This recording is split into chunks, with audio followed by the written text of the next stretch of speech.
Welcome to 1 TV special analysis. నేను మీ RK. ప్రపంచవ్యాప్తంగా social media అనేది ఎంత వ్యాప్తి చెందిందనేది తెలుసు. ఒక్కరోజు సోషల్ మీడియా వాడకపోతే ప్రపంచమే స్తంభించిపోతుందేమో అనేటటువంటి విధంగా సోషల్ మీడియాకి అడిక్ట్ అయిపోయారు ప్రజలు. ఎక్కడ ఏం జరిగినా కానీ మనం ఏం చెప్పాలనుకున్నా, మన యాక్టివిటీస్ ఏంటి, దైనందిన జీవితం ఏంటనేది కూడా సోషల్ మీడియాలో తెలిసిపోతుంది. ఆ విధంగా తయారైంది.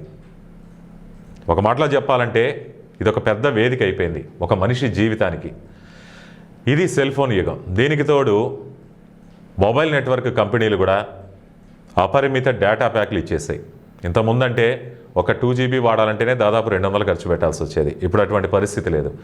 ఆ 200తోనే నెలంతా కూడా అన్లిమిటెడ్ డేటాస్ అనేటువంటివి కూడా మొదలవుతున్నాయి, వివిధ నెట్వర్క్లను బట్టి, వారి టారిఫ్లను బట్టి. ఇంకేముంది, ఒక్క మాటలో చెప్పాలంటే ఏదో చెప్పినట్లు కోతి కొబ్బరికాయ దొరికినట్లు అయిపోయింది ఇప్పుడు సెల్ ఫోన్ ప్రజల చేతిలో. ఇప్పుడు ప్రపంచవ్యాప్తంగా సమాజంలో అత్యంత ప్రభావవంతమైన కమ్యూనికేషన్ అనేది సోషల్ మీడియాగా మారింది. అయితే ఈ టెక్నాలజీలు మంచికి ఎంత ఉపయోగపడుతున్నాయో తెలియదు, కానీ చెడుకు మాత్రం అంతకంటే వేగంగా సహాయపడి వ్యాప్తి చెందుతుంది. ఈ మధ్యకాలంలో మనం చూసే అసభ్యకరమైన పోస్టులు, వ్యక్తిగత దూషణలు, మహిళలపై అవమానకరమైనటువంటి వ్యాఖ్యలు, ట్రోలింగ్స్, ఇవే ఎక్కువగా కనపడుతున్నాయి సోషల్ మీడియాలో. ఏదైనా అంటే మాకు స్వేచ్ఛ ఉంది, భావ వ్యక్తీకరణ స్వేచ్ఛ ఉంది అంటారు. ఓకే, ఉండొచ్చు. అది ఎంతవరకు భావ వ్యక్తీకరణ స్వేచ్ఛ? అవతల వాళ్ళ మనోభావాలు దెబ్బతినంత వరకు, మన స్వేచ్ఛకి భంగం కలగనంత వరకు, అంతవరకు అయితే పర్వాలేదు. కానీ ఆ భావ వ్యక్తీకరణ స్వేచ్ఛ ముసుగులో హద్దులు దాటి మాట్లాడితే మాత్రం ప్రజాస్వామ్య విలువలకు కూడా ఇది ముప్పుగా మారుతోంది అంటారు. నిజమే, అది మాత్రం ఖచ్చితంగా. సరే, ఇప్పుడు ఇదంతా ఎందుకు మాట్లాడుకోవాల్సి వస్తుందంటే, సోషల్ మీడియాలో కొన్ని కుట్రపూరిత విద్వేషకరమైనటువంటి పోస్టులు పెడుతున్నారు చాలామంది.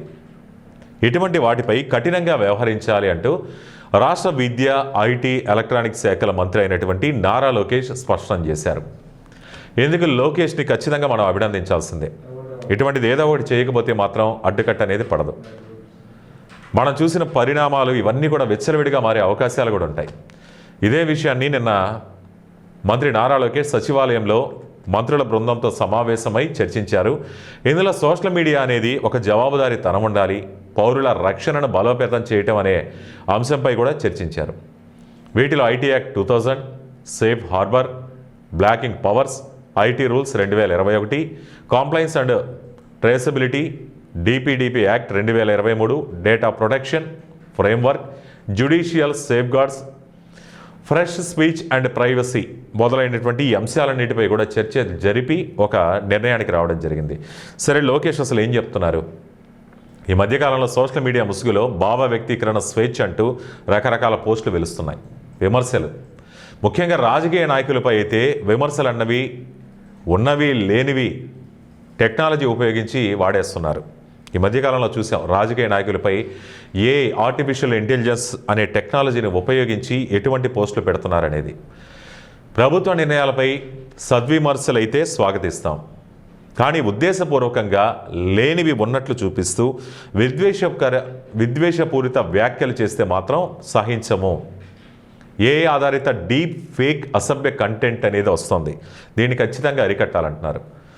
అసలు సోషల్ మీడియాలో కొన్ని మార్పులు అనేవి కూడా అవసరం అంటున్నారు.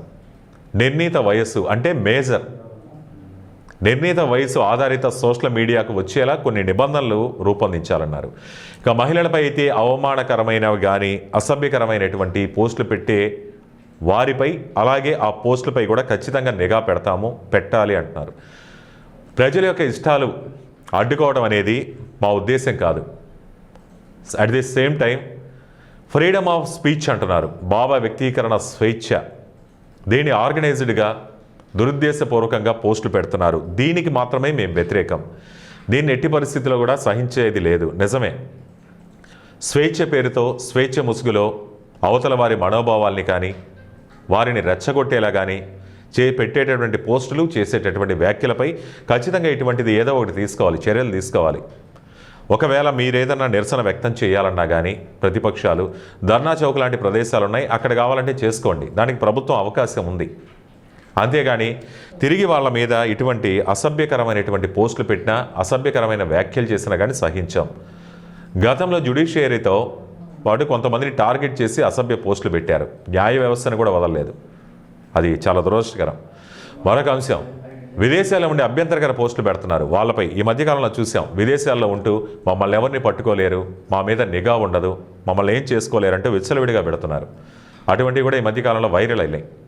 దానిపై కూడా పెద్ద చర్చ నడుస్తుంది. అటువంటి వాటిపై కూడా నిఘా పెట్టాలి.